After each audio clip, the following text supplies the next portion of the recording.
Hi guys, and welcome to my review of Scream 2. This is a movie that when I initially saw it, like kind of like late 90s.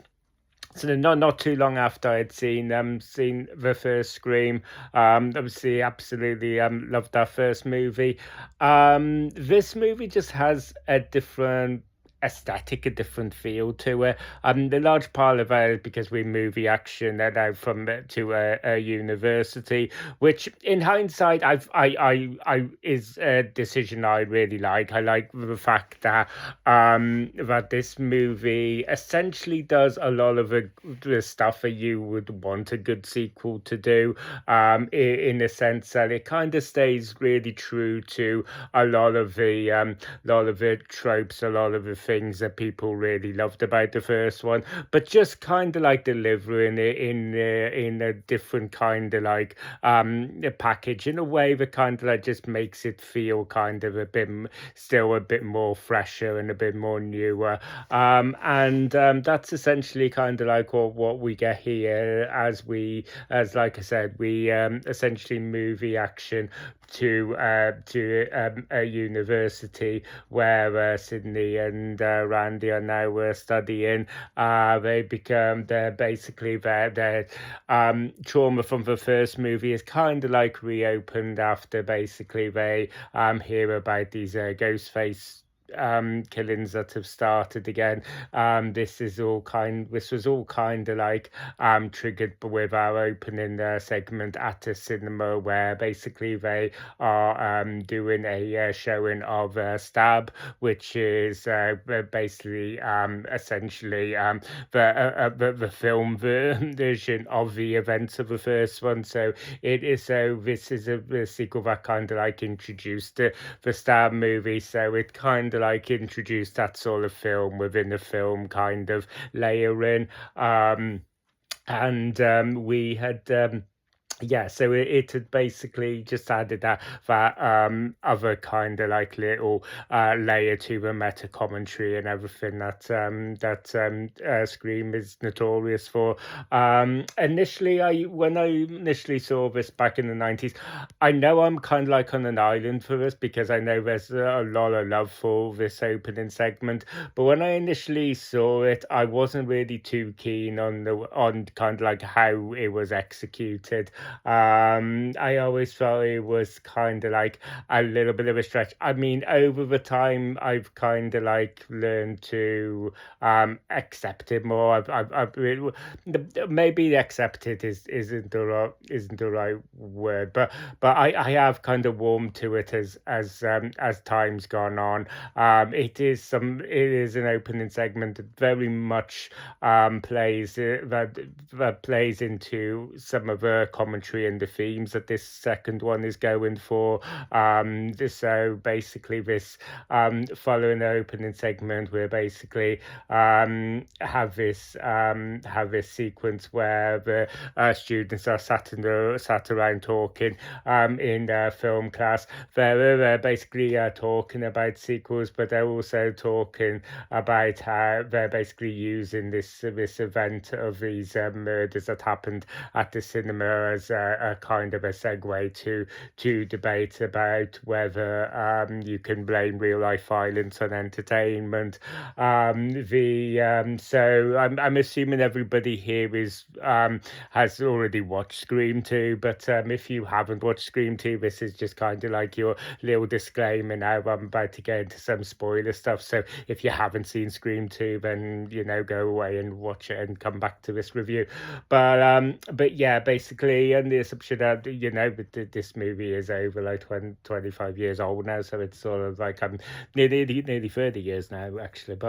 So I'm kind of like not sort of worrying about spoilers. I'm kind of like so yeah, but that's just my little disclaimer if you haven't seen it. So yeah, basically, like I was saying, the commentary and the themes that it's going for with the sort of the debate about maybe a perceived link between entertainment and real life violence, that kind of really plays into the motives of one of the killers, Mickey, where he's basically essentially going to basically wants this big publicized court trial where he's essentially blaming the movies. This is something that really has um, I think it's one of those aspects that has actually helped improve this movie as time's gone on, because yeah, this is something that this is kind of like a sort of a motivation or a defense or an argument that I think you could obviously very much see playing out now in the real world. So we basically have like the first film, we have two killers here. So we have Mickey basically partnered with a reporter who is revealed to be in fact Mrs. Loomis, Billy's mother, played wonderfully by Laurie Metcalf. In the final sequence where it's basically revealed this you can just tell that she's just really hamming it up, really just having a hoot, and and it's just wonderful to see her in this role. I mean, I think that she just does crazy so well in this movie, and I mean that in the nicest possible way. I've always been a big fan of Laurie Metcalf as an actress, and here I just think she's just as fantastic as everything else I've seen her in. So yeah, basically, the killers. The only thing I could possibly knock down is that in this is one of those things that's just kind of a little bit of a common trend with my experience with the Scream films, which is that although when I was initially watching it, I was kind of like suspicious of Mickey all the way throughout. So yeah, that's one of the trends that I've kind of had been with my personal relationship with the Scream films, is that I always tend to find that there's at least one killer that I kind of get right. So yeah, and you still kind of like have that trend here.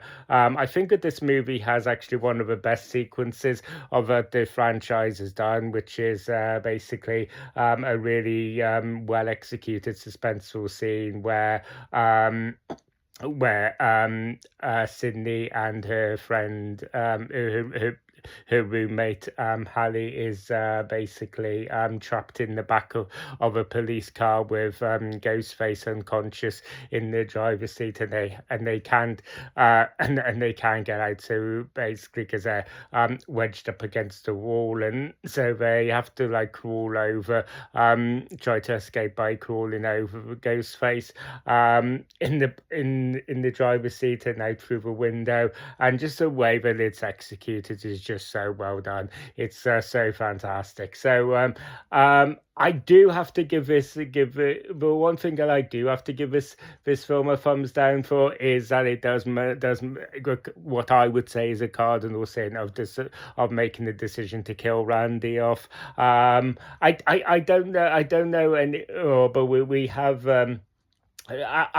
I, I do feel I do have an inkling that this was a decision that even the writers regretted after it. I don't know. I don't have anything really concrete to kind of back that up with. That's just my own little suspicion. But but obviously, as we kind of carry on through this franchise, we have Jamie Kennedy is Randy doing a cameo in Scream 3. Obviously those Randy characters have always been kind of like recurring in the Scream films.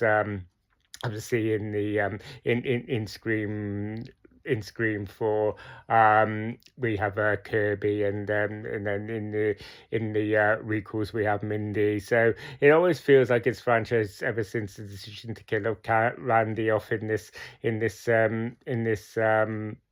this sequel. They've always been trying to kind of like replace him, so it always just makes me kind of like wonder if the writers did actually, in hindsight, regret the decision to kill Randy off. But yeah, I'd say yeah, I do have to give it an down for that. But yeah, we basically have also as a red herring here. We have Cotton Weary. Obviously, he becomes he's utilizing it to be a very obvious red herring where he's obviously been released from prison, so he's essentially kind of trying to get really some like kind of like publicity to kind of try and get his side of the story across. And so yeah, obviously he's got a reason to have this vendetta against Sydney.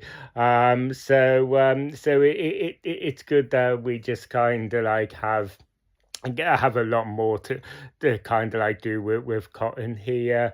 So yeah, I just think that this is a real solid follow up to the original, I have to say. So yeah, that pretty much concludes my review, guys. So yeah, thank you guys for checking out this review. If you enjoyed this review and you want to see more, don't forget to ring a bell for notifications. Don't forget to like and subscribe.